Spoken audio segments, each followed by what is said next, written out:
Hello everyone. Liposuction पे हमारे channel पे बहुत सारे वीडियोस मौजूद हैं। हमने लाइपोसक्शन के वीडियोस में लाइपोसक्शन की पूरी जर्नी कवर की है। इसके लिए कौन आइडियल कैंडिडेट है, जो हाई बीएमआई वाले हैं या जो मोटापे से परेशान हैं, क्या वो लाइपोसक्शन करवा सकते हैं या नहीं। जो लाइपोसक्शन का प्रोसीजर है उस पर भी वीडियोज़ हैं हमारे चैनल पे, और पोस्ट और प्रोटोकॉल को भी अलग अलग सेक्शंस में कवर किया गया है। जो आज का वीडियो है वो स्पेशली हाई डेफिनेशन लाइपोसक्शन पे है। हाई डेफिनेशन लाइपोसक्शन, इसको पॉपुलरली हम 6 पैक एब्स के नाम से भी जानते हैं। आजकल बहुत सारे पेशेंट्स ये क्वेरी लेके आते हैं कि क्या हम 6 पैक एब्स अचीव कर सकते हैं प्लास्टिक सर्जरी के थ्रू। तो जो 6 पैक अचीव करने का उसकी जो जर्नी है वो हर एक पेशेंट में पॉसिबल नहीं हो पाती। इसके लिए कौन है आइडियल कैंडिडेट?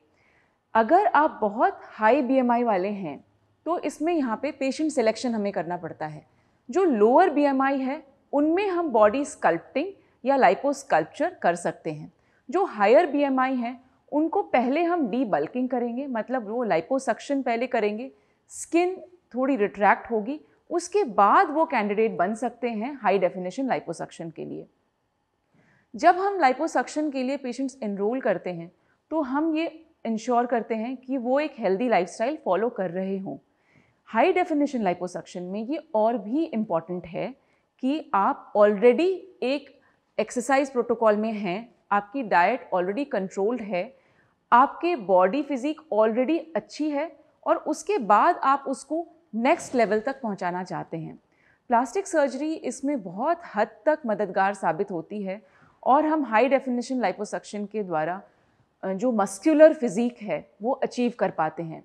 बहुत पेशेंट्स ऐसे होते हैं जिन्होंने विगरस एक्सरसाइज और टाइटली कंट्रोल्ड डाइट ट्राई करने के बाद भी वो ये देखते हैं कि उनकी बॉडी उनको वैसा रिस्पॉन्स नहीं दे रही मस्कुलर डेफिनेशन में जैसा वो चाहते हैं। तो इसमें हम लाइपोस्कल्पचर या हाई डेफिनेशन लाइपोसक्शन का सहारा लेते हैं। क्या है ये हाई डेफिनेशन लाइपोसक्शन? जो हाई डेफिनेशन लाइपोसक्शन है, अगर हम टेक्निकली बात करें तो वो ये है कि हम डीप लाइपो और सुपरफिशियल लाइपो का कॉम्बिनेशन करते हैं। सुपरफिशियल लाइपोसक्शन को हमने एचिंग का भी नाम दिया है, वो एचिंग के नाम से भी फेमस है। तो एचिंग प्रोसीजर और डीप लाइपोसक्शन, इससे हम बॉडी कंटूर्स वैसे अचीव कर सकते हैं जैसे एक मस्कुलर फिजिक या आइडियल बॉडी फिजिक में होती है। जो लाइपोसक्शन की टेक्निक है वो इसमें यूजुअली जो कंजर्वेटिव लाइपोसक्शन टेक्निक या सक्शन असिस्टेड लाइपोसक्शन टेक्निक जो है वो यूजुअली लिमिटेड रिजल्ट्स दे पाती है। इसलिए हाई डेफिनेशन लाइपोसक्शन में मोस्टली वर्ल्ड ओवर जो प्लास्टिक सर्जन्स प्रेफर करते हैं वो एनर्जी बेस्ड डिवाइसेस हैं, मतलब कि या तो अल्ट्रासोनिक लाइपोसक्शन या पावर असिस्टेड या लेज़र लाइपोसक्शन या फिर इनका कॉम्बिनेशन। अलग अलग प्लास्टिक सर्जन्स अलग अलग मेथड से कंफर्टेबल हैं और हर एक मेथड से अच्छे रिजल्ट्स पॉसिबल हैं। जब मेरे पास कोई पेशेंट हाई डेफिनेशन लाइपोसक्शन सीख करते हुए आते हैं और वो ये चाहते हैं कि मैं सजेस्ट करूं वेदर उनको वो डिज़ायर रिज़ल्ट मिलेगा या नहीं, तो इसमें सबसे इम्पॉर्टेंट क्राइटेरिया है कि आपकी बॉडी शेप कैसी है, आप आइडियल बॉडी वेट के अराउंड हैं कि नहीं हैं, और आपकी स्किन टोन कैसी है। इसमें स्किन इलास्टिसिटी का बहुत इम्पॉर्टेंट रोल है। अगर आपकी स्किन लूज़ है और आपकी स्किन इतना रिट्रैक्ट नहीं करेगी, हम ये एक्सपेक्ट करेंगे कि ये इतना रिट्रैक्ट नहीं करेगी लाइपोसक्शन प्रोसीजर के बाद, तो इसमें ये 6 पैक एब्स या हाई डेफिनेशन लाइपोसक्शन के रिजल्ट्स थोड़े लिमिटेड हो जाते हैं। तो इसलिए अलग अलग चीज़ों का, इसमें जो सर्जिकल टेक्निक है उसका, पेशेंट सिलेक्शन उसका, और जो आपकी स्किन इलास्टिसिटी है, पोस्ट और प्रोटोकॉल, बहुत अलग अलग चीज़ों का रोल है जो हमें आइडियल रिज़ल्ट अचीव करने देगा या नहीं उसको डिटर्मिन करने के लिए। अगर आप हाई डेफिनेशन लाइपोसक्शन करवाने में इंटरेस्टेड हैं तो आपको सबसे पहले ये देखना होगा कि आप एक प्रॉपर एक्सरसाइज प्रोटोकॉल फॉलो करें और उसको डिसिप्लिन्ड वे में करें, ताकि पहले आप ये देखें कि आप खुद से कितना मस्कुलर डेफिनेशन अचीव कर सकते हैं। अगर आपने डाइट कंट्रोल और एक्सरसाइज करके देख लिया है और आपको लगता है कि नहीं, आपकी रिक्वायरमेंट या आपकी डिज़ायर इससे ज़्यादा है, तो आप प्लास्टिक सर्जरी का सहारा ले सकते हैं। इसमें ये यूजुअली डे केयर प्रोसीजर होता है। मोस्टली जो सबसे पॉपुलर एरिया है सिक्स पैक एब्स है, और यूजुअली लोग इसको ही रिक्वेस्ट करते हुए आते हैं। विमेन यूजुअली नहीं रिक्वेस्ट करती सिक्स पैक एब्स के लिए, हालांकि एक मस्कुलर या टोन्ड फिजिक हर एक के डिज़ायर में शामिल होता है। तो हम उनमें जो टिपिकल सिक्स पैक एब्स है वो नहीं करके हम एब्डोमिनल एचिंग या लॉन्गिट्यूडनल ग्रूव्स एचिंग करते हैं, जिससे कि एक मस्कुलर फिजिक नज़र आती है और वो प्लीजिंग कंटूर्स नज़र आते हैं। जब हम ये प्रोसीजर की बात करते हैं तो इसमें ये डे केयर प्रोसीजर है। मैं usually IV sedation with local anaesthesia में ये प्रोसीजर प्रेफर करती हूँ, और बाय इवनिंग यूजुअली मैं पेशेंट्स को घर भेज पाती हूँ। इसमें जो प्रोसीजर है, अगर सिर्फ एब्डोमेन का है तो वो करीब 2 से ढाई घंटे का प्रोसीजर है। इसमें हम पहले पेशेंट से उसकी एक्सपेक्टेशंस डिस्कस करते हैं, और उसके बाद हम उसके अकॉर्डिंग मार्किंग्स करते हैं, और आईवी सिडेशन के लिए फिर हम उनको ओटी में शिफ्ट करते हैं। जो लाइपोसक्शन का प्रोसीजर है वो मैं usually ultrasonic assisted liposuction prefer करती हूँ, और उसके बाद जो प्रोसीजर जब ख़त्म हो जाता है, हम पेशेंट को पोस्ट ऑप रिकवरी में शिफ्ट करते हैं। लेकिन इसके पहले जो बहुत इम्पॉर्टेंट स्टेप है वो है ड्रेसिंग का स्टेप। इसमें स्पेशलाइज्ड ड्रेसिंग्स होती हैं, फोम ड्रेसिंग्स होती हैं, और कंप्रेशन गारमेंट बहुत ही इम्पॉर्टेंट पार्ट है कि ये हमें अपने डिज़ायर्ड रिज़ल्ट्स को वैसे ही अचीव करवाए जैसा हम करना चाहते हैं। और हम कंप्रेशन गारमेंट में पेशेंट को ऑन द ओटी टेबल ही डाल देते हैं। उसके बाद ये कंप्रेशन गारमेंट करीब 3 से 4 दिन तक पेशेंट पहनते हैं, ये हम उतारते नहीं हैं। उसके बाद फर्स्ट ड्रेसिंग चेंज वो मोस्टली 4th डे होता है, 4th या 5th डे होता है। उसमें हम ये ड्रेसिंग्स चेंज करते हैं और उसके बाद उसको रिप्लेस करते हैं वैसे ही। जो इनिशियल पार्ट है इसमें वो थोड़ा सा ज़्यादा कह सकते हैं कि थोड़ा और टीडियस है बाकी लाइपोसक्शन से, क्योंकि इसमें रिजल्ट्स की जो एक्सपेक्टेशन है वो एक अलग लेवल की है। तो फर्स्ट वीक थोड़ा सा अनकंफर्टेबल होता है, लेकिन पेशेंट्स क्योंकि इतने मोटिवेटेड होते हैं और वो इसको खुशी से करते हैं, और बहुत डेडिकेटेड वे में वो ये फॉलो करते हैं, जो एक डिफरेंट लेवल ऑफ मोटिवेशन है वो इस पेशेंट कैटेगरी में दिखता है। क्योंकि उनको पता है कि एक लेवल की फ़िटनेस उन्होंने अचीव कर लिया या एक लेवल का फिज़ीक उन्होंने अचीव कर लिया है, और अब उनको एक नेक्स्ट लेवल का फिज़ीक अचीव करना है, तो वो इसके लिए बिल्कुल मोटिवेटेड और डिटर्मिन्ड होते हैं। इसके बाद जब ड्रेसिंग रिमूवल होती है, गारमेंट का वही प्रोटोकॉल है फर्स्ट 2 वीक्स के लिए, लेकिन ये बहुत ही स्ट्रिक्ट प्रोटोकॉल है जो आपको फॉलो करना होगा।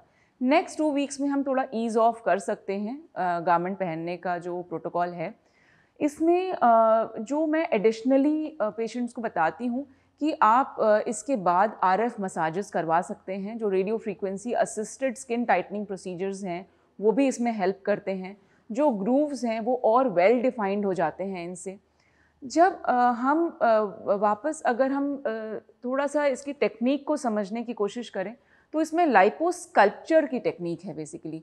ये सिर्फ एचिंग या सिर्फ फैट निकालने की टेक्निक नहीं है। कुछ पेशेंट्स जो बहुत ही लीन होते हैं उनमें हम फैट ग्राफ्टिंग का भी सहारा लेते हैं।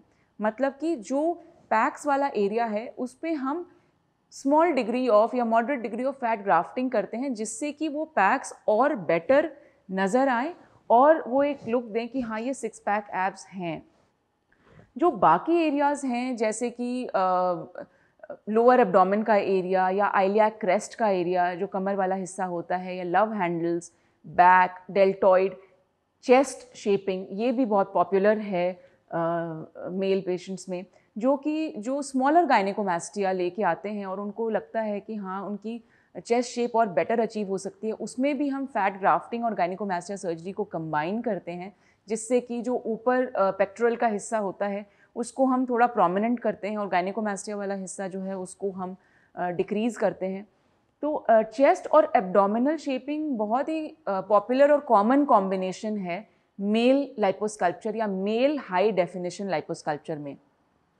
आर्म में भी हाई डेफिनेशन लाइपोसक्शन अब लोग प्रेफर करते हैं, जिसमें कि हम डेल्टॉइड की हाई डेफिनेशन या और भी जो एरियाज़ हैं, जो लोअर आर्म्स का हिस्सा है, उसमें भी हम लाइपोस्कल्पचर कर सकते हैं ताकि एक मस्कुलर लुक आए। जो फीमेल्स हैं उसमें हम ये थोड़ा सा लिमिटेड रखते हैं, क्योंकि उनमें बहुत एक्सेस मस्कुलर फिज़िक वो अपीलिंग नहीं लगती, तो उसको हम थोड़ा टोन डाउन रखते हैं उसमें प्रोसीजर्स को। एक बार जब आपने ये प्रोसीजर करवा लिया और आप उसके बाद अपनी लाइफस्टाइल और डाइट को मेंटेन करते हैं, तो ये बहुत ही लॉन्ग टर्म प्रोसीजर है। इसमें आपको ये समझना होगा कि अगर आपका इंट्रा एब्डोमिनल फैट है, तो पेशेंट सिलेक्शन में ही मैं यूजुअली इन लोगों को स्क्रीन आउट कर देती हूँ, क्योंकि और ये ज़्यादातर प्लास्टिक सर्जन्स भी यही करते हैं, क्योंकि ये कुछ हद तक आपके रिजल्ट्स को लिमिट करता है। एक बार जब इंट्रा एब्डोमिनल फैट पे आपने कंट्रोल कर लिया, तो उसके बाद हमारे जो रिजल्ट्स हैं वो और भी अच्छे होते हैं, क्योंकि एक फ्लैटर एब्डोमिनल कंटूर अचीव हो जाता है और उसके बाद हम स्कल्पटिंग का प्रोसीजर कर सकते हैं। जो इंट्रा एब्डोमिनल फैट है वो यूजुअली एक प्रोट्रूडेड एब्डोमेन का लुक देता है, तो उस पर अगर कोई सिक्स पैक बनाए भी तो वो बहुत आर्टिफिशियल लगता है देखने में, और वो ऐसा लगता है कि हाँ ये उस लेवल ऑफ फिज़िक को हमने अचीव नहीं किया, और ये जो प्रोसीजर है वो वैसा प्लीजिंग अपीयरेंस हमें नहीं दे रहा। तो इसलिए अगर आप हाई डेफिनेशन लाइपोसक्शन करवाना चाहते हैं या लाइपोस्कल्पचर करवाना चाहते हैं, तो मेरी तो यही सलाह है कि आप पहले अपना आइडियल बॉडी वेट अचीव करने की कोशिश करें। हालांकि मेल्स में यूजुअली जो एक मॉडरेट बॉडी वेट के साथ भी आते हैं, उनकी यूजुअली स्किन क्वालिटी अच्छी होती है एंड जो स्किन रिट्रैक्शन है वो अच्छा होता है। तो उनमें अगर हम लव हैंडल्स के साथ में एब्डोमिनल एचिंग या एब्डोमिनल लाइपोस्कल्पचर का प्रोसीजर करते हैं, तो रिजल्ट्स उसके प्लीजिंग हैं। जब हम यंगर फीमेल्स की बात करते हैं, यंगर वुमेन की बात करते हैं, तो उनमें भी जो स्टिफ पॉकेट ऑफ फैट है वो यूजुअली फ्लैंक्स या लव हैंडल्स का एरिया होता है और लोअर एब्डोमेन का एरिया होता है। उनमें भी स्किन इलास्टिसिटी यूजुअली अच्छी होती है और ये अचीवेबल होता है। जब हम थोड़ा ओल्डर एज ग्रुप में आते हैं या post pregnancy, post child birth, जब हम उस कैटेगरी ऑफ वुमेन को देखते हैं, तो उसमें ये है कि कुछ हद तक स्किन लैक्सिटी होती है, इसलिए उनमें टमी टक या एब्डोमिनोप्लास्टी का प्रोसीजर प्रेफरेबल है। एब्डोमिनोप्लास्टी के साथ क्या हम ये अचीव कर सकते हैं? तो क्योंकि ये एक्सट्रीम डिग्री ऑफ लाइपोसक्शन है, तो एब्डोमिनोप्लास्टी में स्किन रिलेटेड कॉम्प्लिकेशंस का रिस्क बहुत अग्रेसिव लाइपोसक्शन से थोड़ा बढ़ जाता है। तो इसलिए ये फॉलोअप में हम एक्सट्रीम लाइपो या एचिंग या मस्कुलर फिजिक अचीव करने के लिए हम ये फॉलोअप प्रोसीजर में रख सकते हैं। ये यूजुअली एब्डोमिनोप्लास्टी या टमी टक के साथ में कंबाइंड लिमिटेड तरीके से हो सकता है, बट बहुत हाई डेफिनेशन हम अचीव नहीं कर सकते अगर हमने प्रॉपर एब्डोमिनोप्लास्टी की है। तो मिनी टमी टक के साथ ये पॉसिबल हो सकता है। जब हम पोस्ट ऑपरेटिव इन पेशेंट्स में बात करते हैं, तो वही अगर आपने टमी टक कराया हुआ है तो उसके बाद जो लिमिटेशन ऑफ मूवमेंट्स हैं जो बेसिक मिनी एब्डोमिनोप्लास्टी में होती है वही रहेगी। 2 to 3 weeks of limited not very stretchy movements. जबकि अगर हम नॉर्मल लाइपोसक्शन या नॉर्मल हाई डेफिनेशन लाइपोसक्शन की बात करें, तो उनमें मैं इनकरेज करती हूँ कि पेशेंट्स अपने जो रूटीन है, एक्सरसाइज रूटीन है, उसमें अराउंड 2 वीक्स के बाद स्टार्ट करें आना। इसमें एक बहुत important section of discussion complications का भी है। जब हम हाई डेफिनेशन लाइपोसक्शन में कॉम्प्लिकेशन या रिस्क्स की बात करते हैं, तो वो यूजुअली स्किन रिलेटेड रिस्क्स या कॉम्प्लिकेशंस की बात होती है। उसमें नंबनेस जो है वो नॉर्मल लाइपोसक्शन से ज़्यादा फील होती है। जो सिरोमा का जो इंसिडेंस है या जो वाटर कलेक्ट हो जाता है स्किन के नीचे, उसका जो रिस्क है वो थोड़ा ज़्यादा है बाकी नॉर्मल लाइपोसक्शन से। इसको हम थोड़ा अग्रेसिवली ट्रीट करते हैं, क्योंकि अगर वो सिरोमा कलेक्ट होता रहेगा स्किन के नीचे तो हमारे रिजल्ट्स को ये कुछ हद तक अफेक्ट करता है। Similarly, skin necrosis is not a very common complication in trained hands, लेकिन हाँ ये documented है। तो आप जो भी प्रोसीजर प्लान कर रहे हैं उसको अपने प्लास्टिक सर्जन से डिस्कस करें, उसकी पूरे प्रोसीजर को समझें, जो रिज़ल्ट्स आप एक्सपेक्ट कर रहे हैं वो क्या अचीवेबल है भी या नहीं वो समझें, आप उसके आइडियल कैंडिडेट हैं या नहीं ये डिस्कस करें, और उसके बाद आप अपना शेड्यूल थोड़ा फ्री रखें ताकि आप अपने ऊपर ध्यान दे पाएँ। क्योंकि आजकल की जो हाईली डिमांडिंग लाइफस्टाइल है उसमें हम प्रोसीजर तो करवा लेते हैं, लेकिन जो पोस्ट ऑप प्रोटोकॉल है उसको हम स्ट्रिक्टली फॉलो करते हैं या नहीं, ये रिज़ल्ट्स को बहुत ही इम्पॉर्टेंटली अफेक्ट करता है। तो आप वेल इन्फॉर्म्ड हों, आप इन्फॉर्म्ड चॉइसेस बनाएं, आप अपने आप को पहले आइडियल कैंडिडेट की कैटेगरी में लाएं, या फिर आप पहले अपने प्लास्टिक सर्जन से कंसल्ट करें कि आप ये अचीव करना चाहते हैं, उसकी जर्नी कैसे है। मैं बहुत सारे पेशेंट्स को इस तरीके से भी हेल्प करती हूँ कि वो जब आते हैं मेरे पास, यूजुअली वो बहुत हेल्दी कंडीशन में नहीं आते या वो थोड़े हायर BMI साइड में आते हैं। मैं उनको एक प्रोटोकॉल सजेस्ट करती हूँ कि आप ये 3 महीने इस तरीके से अपना वेट लॉस करें और उसके बाद 3 महीने के बाद थोड़े इम्प्रूव्ड बॉडी फिजिक के साथ आएँ, तो हम डिस्कस कर सकते हैं कि हम क्या अचीव कर सकते हैं आपके लिए।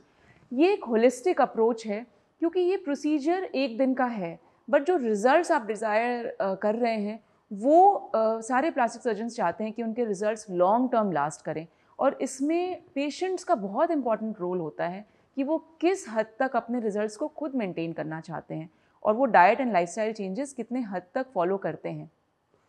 बहुत प्रैक्टिकल नहीं है कि आप बहुत टाइटली कंट्रोल डाइट या बहुत विगरस एक्सरसाइज बहुत लंबे टाइम तक करेंगे। ये सभी जानते हैं कि बहुत टाइटली जो स्ट्रिक्ट प्रोटोकॉल्स होते हैं वो हम कुछ हद तक फॉलो करते हैं और उसके बाद कहीं ना कहीं कभी ना कभी लैक्सिटी आती है। तो इसलिए लॉन्ग टर्म डिसाइड करें और आप अपने प्रोसीजर को ठीक तरीके से समझें।